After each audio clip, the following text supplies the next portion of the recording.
Hey guys, Rich from Richmond Gaming. Hope everyone is doing fantastically well. And we've had another character card leaked. I think it was yesterday or the day before, but just got round to doing this video.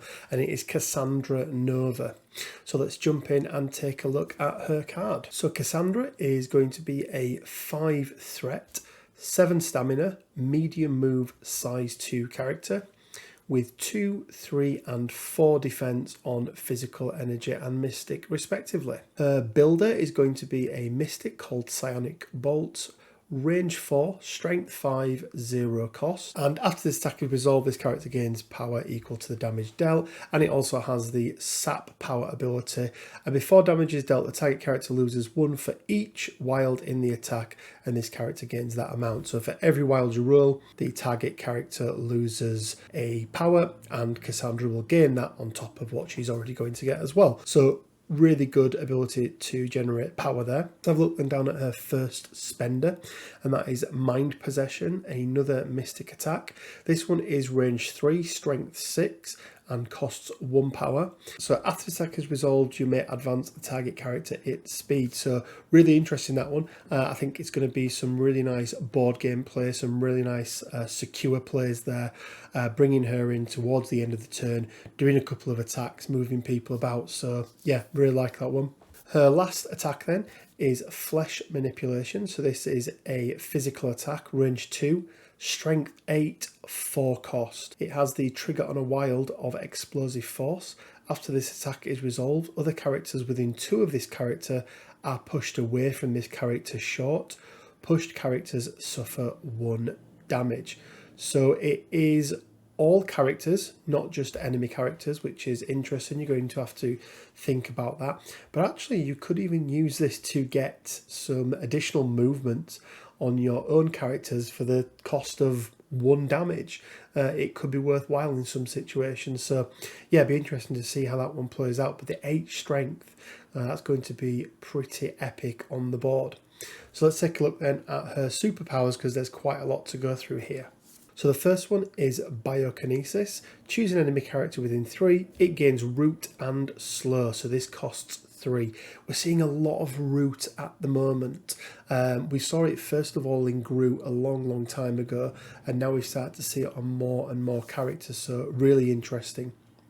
Her second one then is Psychic Distraction. When an enemy character ends a movement within 3 of this character, the character may use this superpower.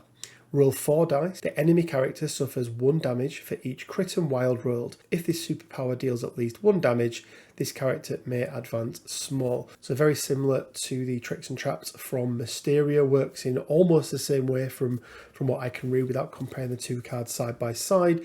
So you can potentially use Mind Possession, advance that character, and then use Psychic Distraction on them to finish them off. So quite nice. Her next one then is Telekinetic Deflection. If this character would suffer a collision, it may use this superpower. This character does not suffer damage from this collision. Okay, this is very interesting, because this goes back to, I mentioned a few episodes ago, I was talking about characters' superpowers, how they're starting to mimic the generic tactics cards that we were seeing in the game, and how we were getting fewer and fewer generic tactics cards to use. So this is interesting. It costs 2, and it's basically a brace for impact that you can use as many times as you want. Very interesting. Telepathic Cloak then, you've got to be within range 3 to target it. Almost identical to stealth. You have to remember though, it's not the same keyword, so anything that affects stealth would not affect this ability. And then lastly, she has flight and healing factor 1. She is far tankier than what I thought she was going to be. But let's have a quick look at her flip side. So having a look through there, everything remains exactly the same. The other difference is you're going to get that 6 stamina, so 1 stamina less than you get on her healthy side. So I know there's been a lot of debate around this character. A lot of the MCP community have been questioning, first of all, why Cassandra Nova. They feel like there was a huge number of other mutants they could have pulled from to include.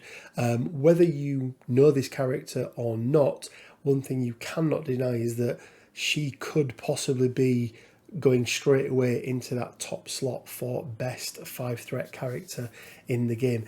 Reading through what she's got, she almost feels like she could even be a 6-threat character with how she may play.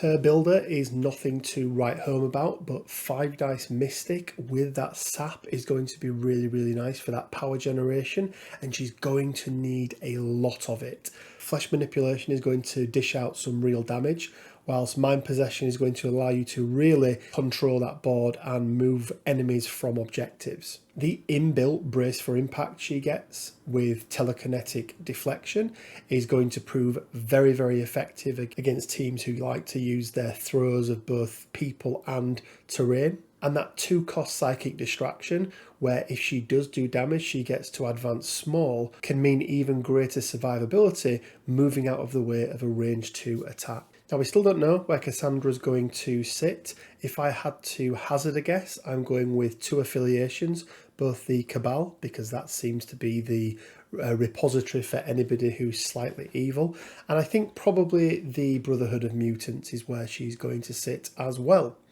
But as always, guys, let me know what you think down in the comment section below. For me, I've already pre-ordered her anyway. Hopefully she's going to turn up this week. I think she's going to be a great addition. I can see her slipping into both my Brotherhood and my Cabal list.